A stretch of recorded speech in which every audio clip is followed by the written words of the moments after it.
어떤 사람이 실수로 사람을 죽였습니다. 겁많은 이 사람이 감옥살이 갈 것이 두려워서 도망을 다니는데 무려 10년 동안이나 도망 다니다가 그만 공소시효를 10일 앞두고 붙잡혔습니다. 어떤 사람은 10일만 버티면 이런 얘기를 할 것 같은데 막상 붙잡힌 사람은 경찰서에 가면서 이렇게 이야기하더라는 겁니다. 이제야 살 것 같습니다. 이제야 비로소 마음이 자유롭습니다. 라고 이야기하더라는 겁니다. 심리학자인 칼라민거 박사는 자신의 일생을 통하여 경험한 바를 이렇게 이야기합니다.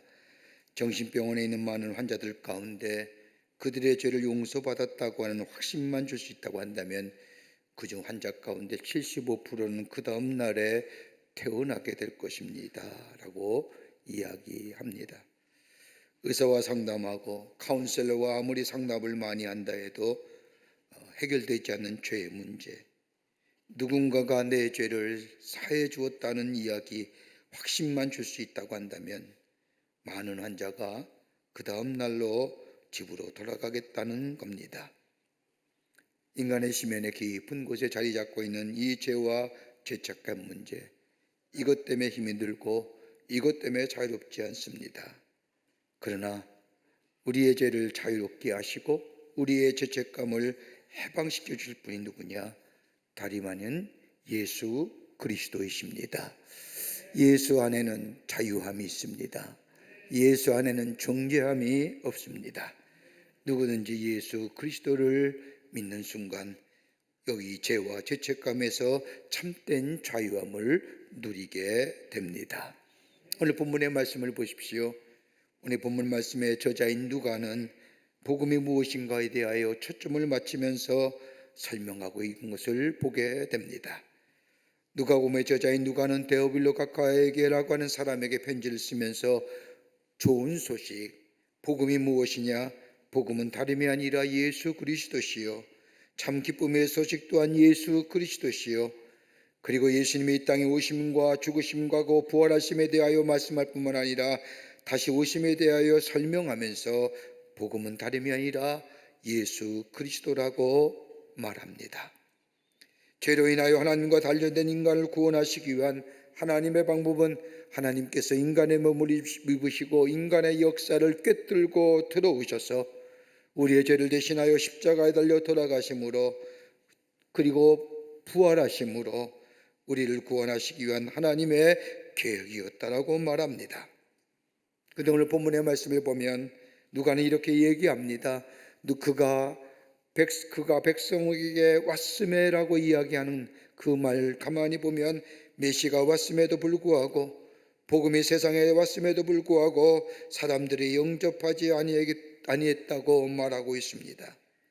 복음이 예수님이신데 이 복음이 이 땅에 왔음에도 불구하고 영접하지 않은 이 땅의 백성들에게 진정 메시아를 영접하는 사람이 어떤 사람인가에 초점을 맞추고 가장 어두웠고 가장 캄캄했던 시대에 소망이 사라지고 희망조차 꿈꿀 수 없던 사람들에게 복음이 무엇인가에 대하여 설명하면서 정녕 메시아를 영접할 사람이 어떤 사람인가에 대하여 오늘 본문의 말씀은 우리에게 말씀해 주고 계십니다.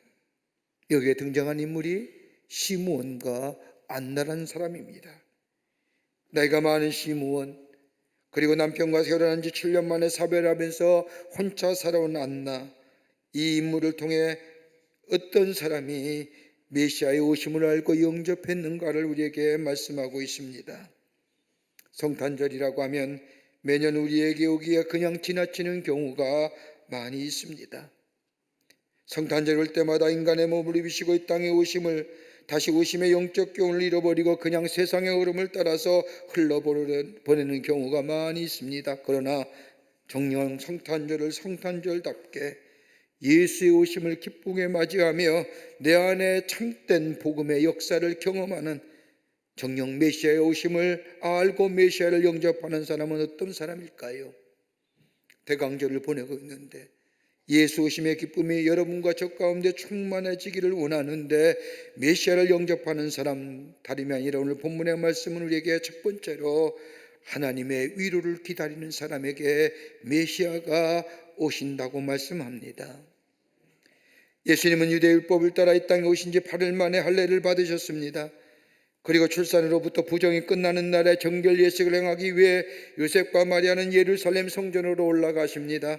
정결 예식을 위하여 예루살렘 성전에 올라간 마리아나 요셉은 당시에 가난한 사람이 드리는 예물인 산비둘기 또는 집비둘기 한 쌍을 제물로 사서 제물로 드리기 위해 성전에 들어갈 때에 그때 시므온이라는 사람을 만나게 됩니다. 오늘 누가복음 말씀을 보면 그 시므온에 대하여 성경은 소개하기를 이스라엘의 위로를 기다리는 자라 소개합니다. 성전 문 앞에서 아기 예수를 만난 시므온은 아기 예수를 안고 이렇게 찬양합니다. 그 찬양의 말씀이 누가복음 2장 29절부터 32절의 말씀입니다. 주제여 이제는 말씀하신 대로 종을 평안히 놓아 주시는도다. 내 눈이 주의 구원을 보았사오니 이제는 만민 앞에 예비하신 것이요 이방을 비추는 빛이시요 주의 백성 이스라엘의 영광이다 라고 찬송합니다. 메시아를 품에 안고 예수님을 품에 안고 시므온은 오늘 이 누가복음 2장 29절부터 32절의 말씀을 요약한다면 이런 겁니다. 하나님, 지금 죽어도 여한이 없습니다. 주의 정을 평안히 가게 하여 주시옵소서라고 하는 찬양입니다. 이 찬양은 라틴어의 척결을 따서 눈크 디미티스라고 부르는데 마리아의 찬양과 더불어 유명한 노래입니다. 노래 부를 수 없는 그때에 노래를 부르는 이 시므온, 그 시몬이 불렀던 노래를 요약한다면 하나님만이 우리의 구원자시고 하나님만이 우리의 위로자가 되어주시며 더 나아가서 이 땅에 메시아로 오신 아기 예수를 품고 하나님께서 내게 구원의 복된 소식을 주었다고 하나님을 찬양하는 찬양입니다. 어둠과 고통 가운데 있는 이 백성들뿐만 아니라 이방의 모든 사람들에게 이 메시아말로 구원의 주가 되신다는 겁니다. 그런데 오늘 본문의 말씀을 보십시오. 어린 아기 예수를 품에 안은 시므온이 아기 예수를 향하여 이렇게 얘기하지 않습니까? 주제여. 여기서 주제라고 하는 말은 데스포테스라고 하는 단어인데 황제에게만 쓰여지는 단어입니다. 황제의 통치가 이루어지고 그의 영광을 받고 심판이 그로부터 나온다고 해서 황제에게 붙여진 이름이 데스포테스, 주요라고 하는 이름입니다. 황제에게만 쓰여진 이 단어가 오늘 시므온은 아기 예수를 만나면서 고백합니다. 이렇게 고백한 건 나름이 아니라 참된 통치와 참된 평안과 참된 위로는 황제에서 나오는 것이 아니라 메시아가 되시는 예수 그리스도로부터 온다는 고백입니다. 하나님께서 보내신 메시아만이 우리의 구원자일 뿐만 아니라 우리의 위로자가 될 뿐만 아니라 우리의 삶을 평안의 삶으로 인도하시는 사람이라는 것을 고백하는 겁니다. 더 나아가 소망이 땅에 있는 것이 아니라 하나님께 있다는 고백이요, 가장 척박하고도 어두운 상황 속에서 빛으로 오시는 예수님을 찬양하는 찬양의 고백입니다. 소망은 하나님께만 있습니다. 평안도 하나님께만 있습니다. 위로도 하나님께만 있습니다라는 고백입니다. 어느 한 집사님의 가정에서 있었던 일입니다. 자영업을 하는 가정인데 남편 되는 집사님은 자영업을 하기에 코로나 기간에도 일을 하지 않으면 살 수 없기에 이 남편 되시는 집사님은 자신이 일하는 가게에서 먹고 자며 일합니다. 그리고 아내가 되는 집사님은 집에서 아이 셋을 돌봅니다. 너무나 힘든 상황입니다. 옆에서 지켜보는 사람들이 생각하기를 저렇게 살다가 혹 나쁜 일이라도 생기지 않을까 걱정이 있습니다. 그러다 어느 날 아내는 되는 집사님이 집에서 빨래를 개고 있는데 6살 난 막내 딸아이가 부르는 찬송 소리에 깜짝 놀랐습니다. 그 찬송은 다름이 아닌 구주 예수 의지함이 심히 기쁜 일일세 허락하심 받았으니 의심하지 없도다. 예수 믿는 것은 받은 증거만도다. 아내된 집사님은 교회에서 오랫동안 반주를 해왔던 분이기에 이 찬송 아마도 수없이 반주했을 겁니다. 그런데 6살밖에 되지 않은 딸아이가 이 찬송을 부르는데 어떻게 저 찬송을 부를까 상상하지도 못할 일입니다. 그런데 교회 학교에서 배운 찬송입니다. 아내 딸아이의 입에서 흘러나오는 구주 예수 의지함이 심히 기쁜 일일세. 영생 허락받았으니 받은 증거만 또다. 이 찬송이 울려 퍼질 때 그 찬송가의 가사가 마치 자신을 두고 하는 이야기 같습니다. 딸아이의 부르는 찬양이 엄마의 마음에 깊이 박힌 겁니다. 그러면서 자신을 돌아봅니다. 너무너무 힘든 여건이요, 너무너무 고달픈 삶이요, 하루에도 몇 번씩이나 자신의 삶을 포기하고 싶은 마음이 가졌던 이 집사님, 딸아이의 찬양을 들으면서 내가 왜 이렇게 낙심하고 있지, 왜 이렇게 절망하고 있지,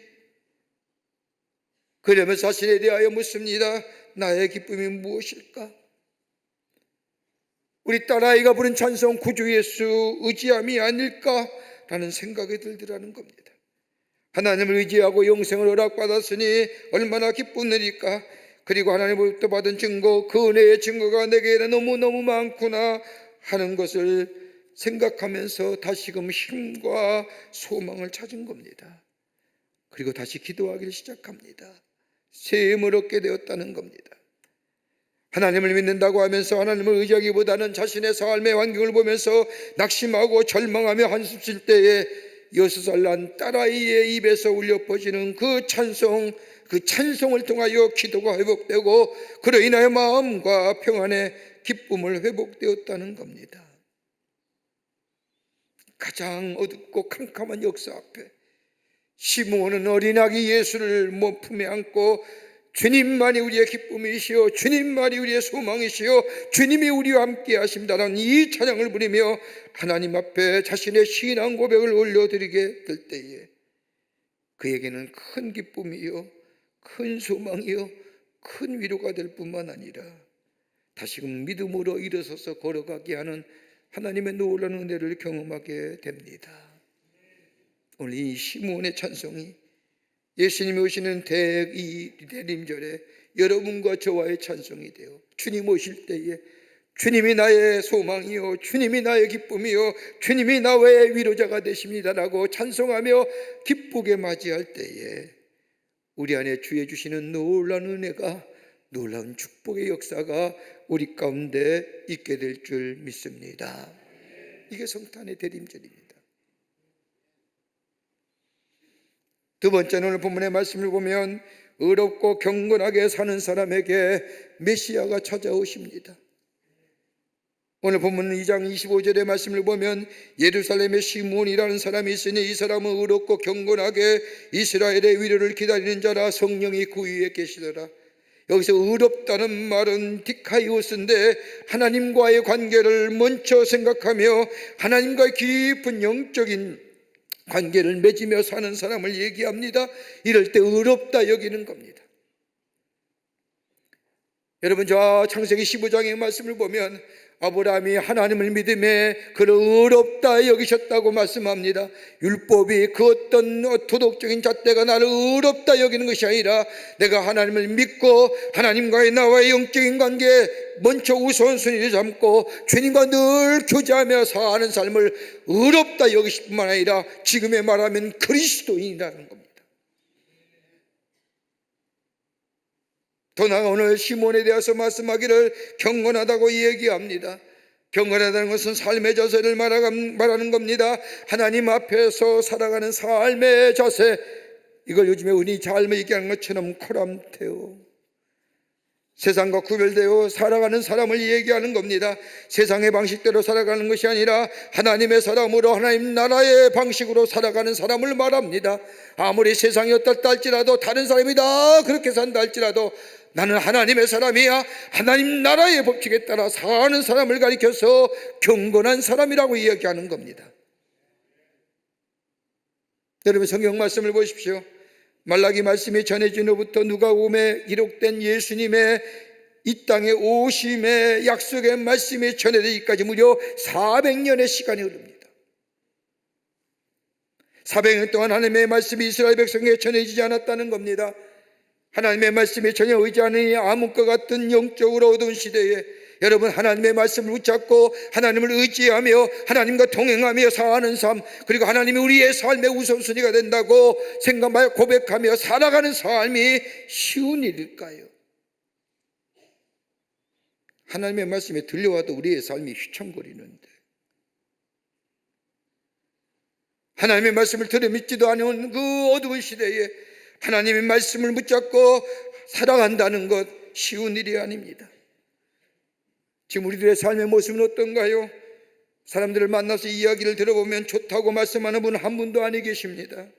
모두 한결같이 어렵지요. 목사님 힘이 듭니다.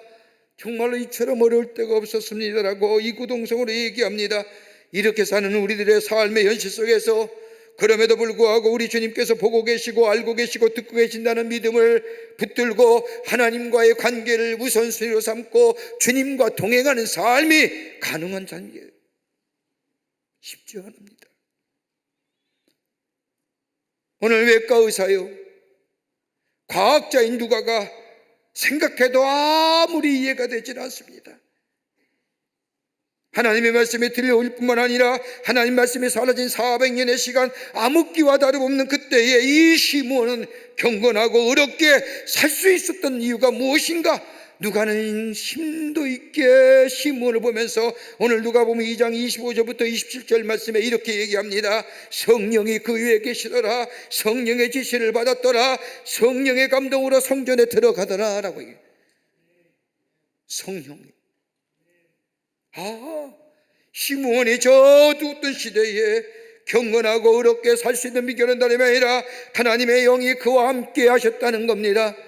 하나님의 말씀은 들려오지 않았지만 하나님의 거룩한 영이 시므온과 함께 할 때에 시므온으로 하여금 하나님과 함께 걸어가게 하시고 하나님을 의지하게 하실 뿐만 아니라 하나님의 도우심과 위로하심을 인하여 어렵고 경건하게 살아가게 하셨다는 겁니다.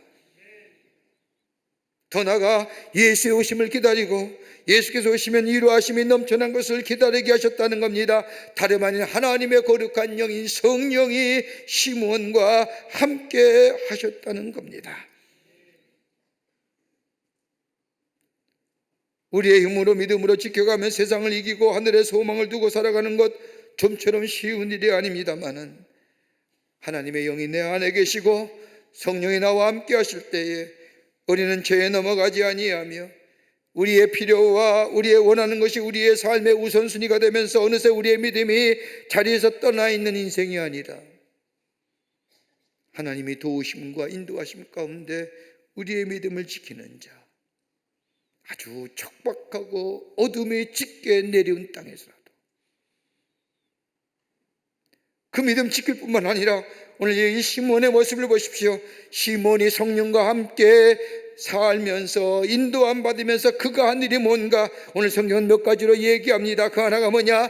입에서 찬송의 소리가 나왔다는 겁니다. 하나님이 살아계시고 그를 찾는 이들에게 하나님은 상 주시심을 믿어야 믿는 사람, 하나님의 존재를 인정하는 것이 내 마음속에 전제가 되는 사람, 그러기에 찬송의 소리가 울려 퍼집니다. 여러분, 찬송 아무나 하는 거 아세요? 하나님이 믿어져야 됩니다. 믿어진다는 것은 하나님의 존재를 인정해야 됩니다. 그 인정이 내 마음속에 전제되어질 때에 여러분 찬송할 수 있는 겁니다. 우리가 힘이 들고 어렵다 할지라도, 곤고하고 마음에 깊은 상심이 있다 할지라도 입을 여 찬송할 수 있는 건 뭐예요? 이 상한 마음조차도, 이 상심마저도 우리 하나님이 지키시고 우리 하나님이 회복시키시고 우리 하나님이 치유시키시는 믿음의 전제가 있을 때에 그 상황에서도 입을 열어 찬송할 수 있는 거예요. 이 믿음의 전제가 되지 아니하면 찬송 못하지요. 시므온은 가장 절박한 때에, 가장 어두운 때에 성령의 인도함 받아 믿음을 지킬 뿐만 아니라 입을 열 때마다 하나님 감사합니다, 이 땅 이 백성 회복시키실 것을 감사합니다라고 찬송했다는 거예요. 더 나아가 내 삶을 통하여 행하시는 하나님의 일들을 인정하고 받아들였다는 겁니다. 내 삶은 하나님의 인도에 가신다는 겁니다.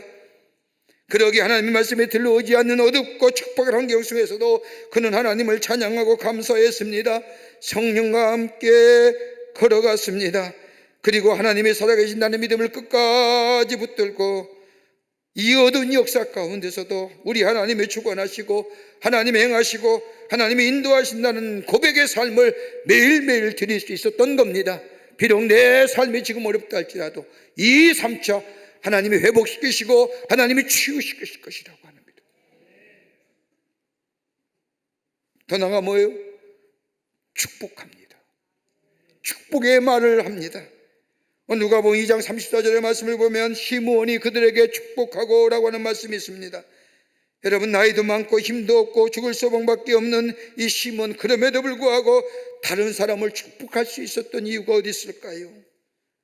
우리는 이 풍성하고 마음에 풍성함과 소유도 넉넉할 때 다른 사람을 축복할 수 있다고 생각합니다마는 오늘 시므온은 아무것도 없었습니다. 그런데 이 시므온이 축복할 수 있었던 것은 다름이 아니라 하나님이 자신을 축복의 근원으로 삼아주셨고 하나님이 주시는 복을 알고 믿었기 때문입니다. 복은 다른 것이 아니라 하나님으로부터 나온다라고 하는 사실을 이 시므온은 믿고 있었습니다. 그 축복을 다른 사람에게 전해지길 원하는 마음입니다. 비록 나는 어렵고 힘이 들지만 하나님께서 내 입술을 통하여 내 삶을 통해서 불평과 원망과 탄식이 흘러나가는 것이 아니라 나를 구원하신 하나님을 인하여 나를 통하여 내리시는 하나님의 축복이 우리의 말이, 우리의 삶이 흘러가도록 살아내는 사람, 이게 하나님의 사람이요 성령이 충만한 사람입니다. 시므온이라는 겁니다. 어렵고 힘이 들어 지친다 할지라도 하나님이 안에 계시오, 하나님이 계시면 이러할 수가 없어 원망과 불평의 언어가 우리의 입술을 통해 나아가는 것이 아니라 하나님 우리와 함께 계시고 우리 하나님이 그럼에도 불구하고 우리를 인도해 주시며 우리 하나님이 나의 상처와 아픔을 치유해 주실 뿐만 아니라 나를 새롭게 하시어 하나님의 축복을 부어 주실 것이라고 믿으며 우리의 입술에서 찬양이 울려 퍼질 때에 그뿐 아니라 나에게 행하신 일들을 이것조차도 하나님이 행하신 일이여라고 하나님의 주권적인 믿음을 가지고 그 걸음에 순종하며 주님과 함께 걸어가는 삶 될 때 더 나아가 다른 사람을 향하여 축복하는 말로 하나님이 나의 축복의 근원으로 삼으셨다는 믿음을 가지고 내 입에서 저주와 원망의 말인 축복의 말을 전하는 자가 될 때에 성령이 함께하는 삶이요 여기에 예수 그리스도가 메시아로 찾아와 그에게 주시는 축복이 하늘의 놀라운 은혜가 넘쳐나는 복된 인생으로 살아가게 될 줄 믿습니다. 이게 대림절에 메시아를 기다리는 자입니다. 끝으로 성전 중심의 삶을 살아가는 사람에게 메시아가 찾아오십니다. 오늘 누가복음 2장 27절의 말씀을 보면 성령으로 감동으로 성전에 들어가매 라고 말하며 누가복음 2장 37절의 말씀을 보면 과부가 되고 84세가 되었더라 이 사람이 성전을 떠나지 아니하고 주야로 금식하며 기도함으로 섬기더니 라고 얘기합니다. 누굴 관한 얘기일까요? 그 다음에 나오는 안나에 관한 말씀입니다.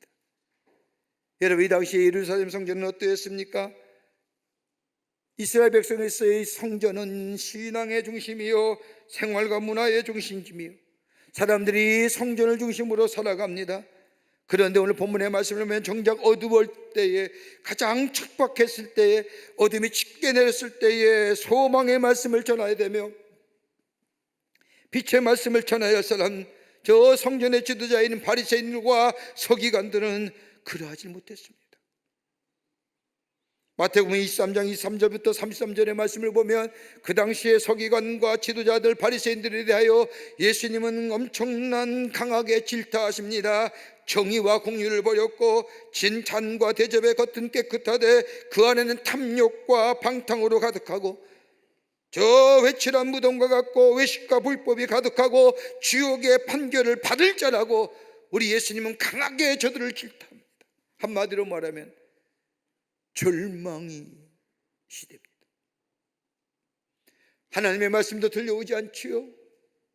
정작 하나님의 말씀이 전해져야 할 저 성전에 오히려 소망보다는 저 절망이 빛보다는 어둠이 가득하고 백성에게 위로자가 되어야 할 지도자들은 그렇지 못한 그 모습을 보면서 절망 그 자체.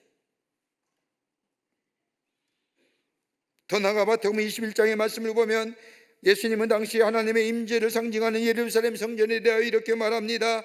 내 집은 기도하는 집이라 일컬음을 받았으리라 했거늘 너희는 어찌하여 강도의 소굴로 만드는구나 라고 말씀하십니다. 하나님의 성전에 올라 하나님을 예배하고 하나님을 만나고 하나님과 교제하며 죄가 씻어지고 새로운 용기와 소망을 가져야 할 하나님의 성전이, 그리고 백성들을 바르게 인도할 저 지도자들이 오히려 하나님의 집, 기도하는 집을 강도에 굴늘려 변해버렸다는 겁니다. 더 이상 하나님의 임재를 경험하며 하나님의 놀라운 사랑과 은혜를 감격하며 예배하는 장소가 아니라는 겁니다. 그런데 오늘 본문의 말씀에 나온 시므온과 안나 보십시오. 절망의 시대입니다. 희망이 없는 성전, 그 안에 들려오는 저 세상의 소리들, 그런데 성전을 떠나거나 비난하지도 아니합니다. 그럼에도 불구하고 하나님의 성전을 사랑합니다. 성전의 사람들조차도 사랑합니다. 왜냐하면 하나님의 성전은 하나님의 거하시는 거룩한 곳이라고 저들은 믿었기 때문입니다. 하나님의 역사가 여전히 머물러 있는 장소라고 시므온과 안나는 믿은 겁니다. 그러게 금식하며 기도한 겁니다. 성서학자들이 하면 이때 안나의 나이가 약 110세 정도 됐을 거라고 얘기합니다. 나이만 안나가 금식하며 기도할 수밖에 없었다는 다름이 아니라 안타까움으로 그 안에 머물러서 하나님 앞에 더욱더 적극적으로 매달린 증거입니다. 그러게 누가복음 2장 38절의 말씀을 보면 하나님께 감사하고 예루살렘의 성령을 바라는 모든 사람에게 그에 대하여 말하니, 그가 누굴까요? 하나님 메시아 예수 그리스도. 우리 하나님은 약속을 지키시는 분이요, 그분이 말씀하실 이 메시아가 오실 터인데 그분이 오시면 우리의 죄를 속량해 줄 뿐만 아니라 그분이 우리의 소망이 되어주시며 위로의 위로가 되어주시며 우리의 치유자가 되어주실 것이니 그러므로 낙심하지 말라는 겁니다. 말로만 이야기한 것이 아니라 금식하며 기도하며 저들을 섬겼다는 겁니다. 여러분, 바울은 우리를 향해 뭐라고 얘기할까요? 너희는 하나님의 성전이라고 얘기하지 않습니까? 우리 개인이 주님의 몸이며 우리가 함께 모인 공동체가 성전입니다.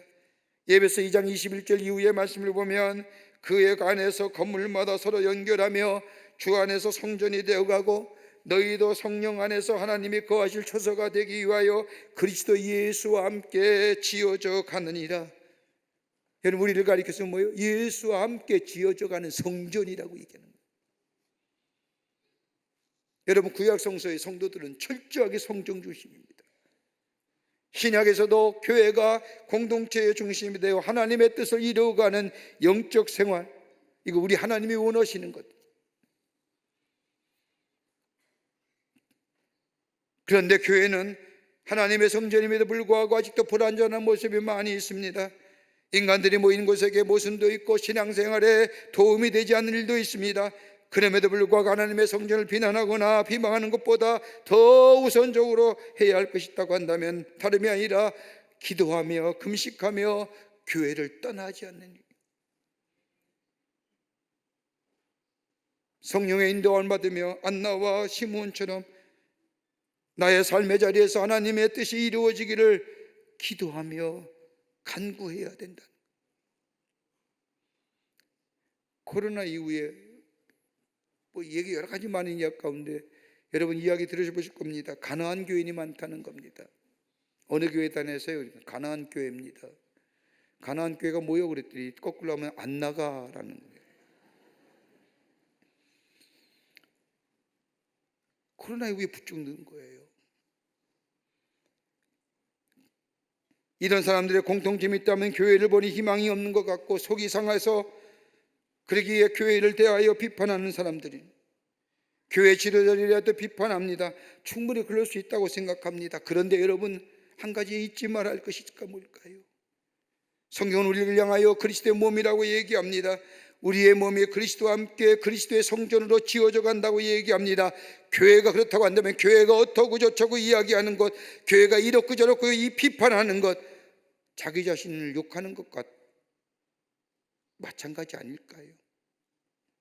우리가 하나님의 성전이요 그리스도의 몸이요 예수와 함께 지어져 가는 성전이라고 한다면 교회가 왜 그러냐, 뭐 저렇구냐, 왜 나누어주지 않느냐? 왜 교회가? 여러분, 그럼 우리 스스로 욕하는 거 아닐까요? 내가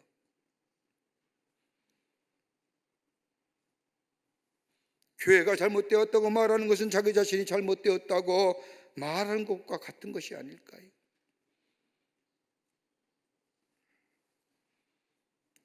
하나님 중심에, 교회 중심에 사는 사람에게 메시아가 만나는 은혜가 있어지게 됩니다.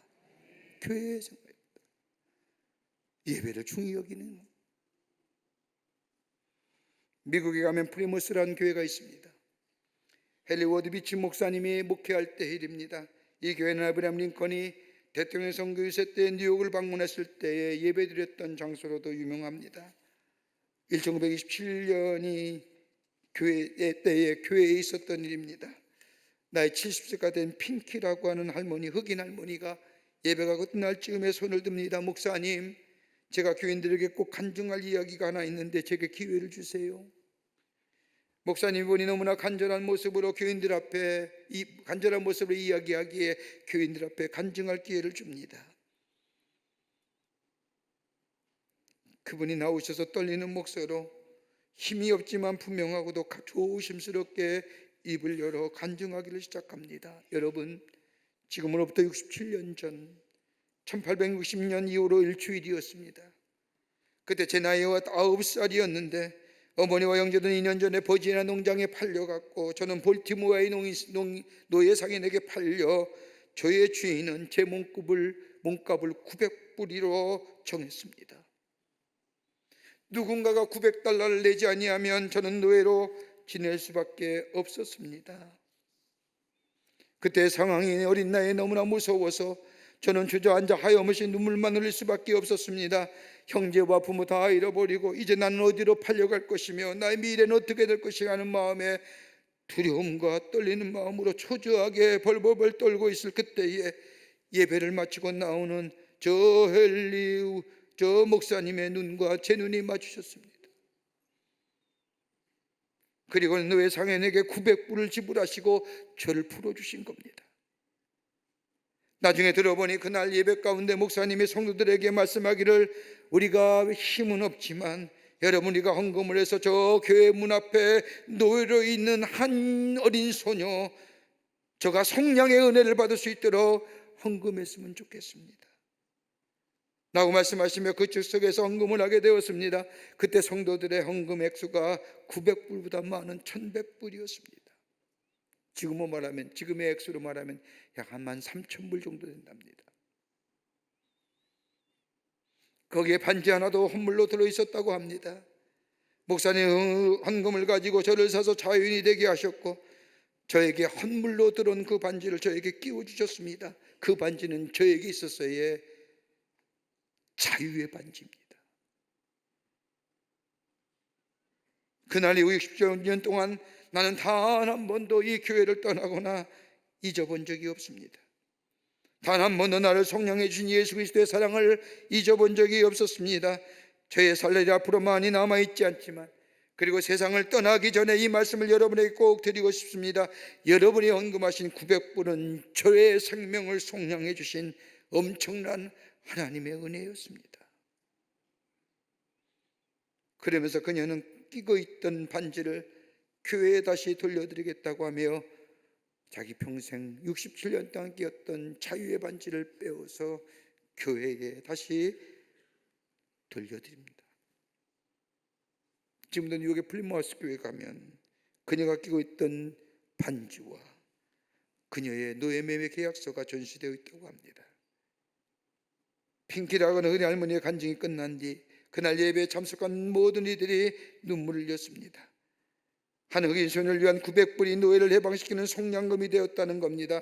그리고 이 핑키 할머니는 주님 앞에 가는 날까지 안나처럼 주님의 몸된 교회를 섬겼고 자신을 속량해 주신 하나님의 감사하며 감격하며 찬양하며 일평생을 지내셨다고 합니다. 매년 맞이하는 성탄절이지만 아무런 감격과 의미 없이 하나의 행사와 절기로 여기고 그냥 지나가는 것, 우리의 보통의 삶이지만 우리 가운데 매년 주어지는 이 성탄절의 기쁜 기회, 우리 안에 소망이 현실이 되고 우리의 소망이 소유가 되고 우리의 평안함이 있는 것이 아니라 우리의 소망은 예수 그리스도시요 예수 그리스도부터 오는 기쁨과 감사가 우리의 믿음 속에 넘쳐나게 될 때에 주님 맞습니다, 주님이 나의 소망이 됩니다 라고 고백하는 것이 바로 이 대림절에 예수 오심을 기다리는 우리의 고백이어야 될 줄 믿습니다.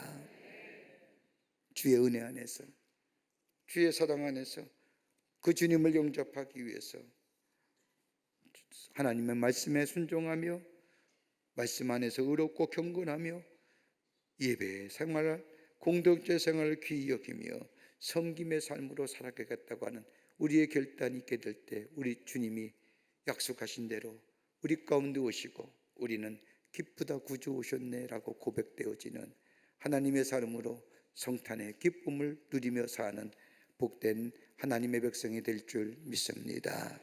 이 믿음의 고백이 여러분과 저 가운데 있어지기를 주의 이름으로 축원합니다. 하나님 감사합니다.